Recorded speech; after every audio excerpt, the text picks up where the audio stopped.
تیرتھ گئے سے ایک پھل، سنت سنت ملے پھل چار۔ تیرتھ گئے سے ایک پھل، سنت ملے پھل چار۔ ست گرو ملے انیک پھل، کہے کبیر وچار رے بھیا، کہے کبیر وچار۔ تیرتھ جانے سے ایک نیکی ملتی ہے۔ بہت کبیر صاحب فرماتا ہے کہ تیرتھ جانے سے ایک نیکی ملتی ہے، نیک سنت ملنے سے چار فائدے ملتے ہیں۔ اس مقام پر بزرگوں کے چار جو درجے ہیں علم کے، یہ قول ہے، عمل ہے، علم ہے اور اخلاص ہے، یعنی شریعت، طریقت، حقیقت اور معرفت۔ یعنی کہ جو قول ہے یہ شریعت ہے، عمل جو ہے یہ طریقت ہے، اور علم جو ہے یہ حقیقت ہے، اور اخلاص جو ہے یہ انعام ہے اور یہ معرفت ہے۔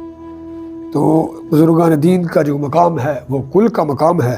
تو اس میں بخت کبیر صاحب رحمۃ اللہ تعالیٰ علیہ فرماتے ہیں کہ ست گرو ملے اور نیک پھل ملیں گے، کہ جو بزرگان دین جس کو مل جاتے ہیں، تو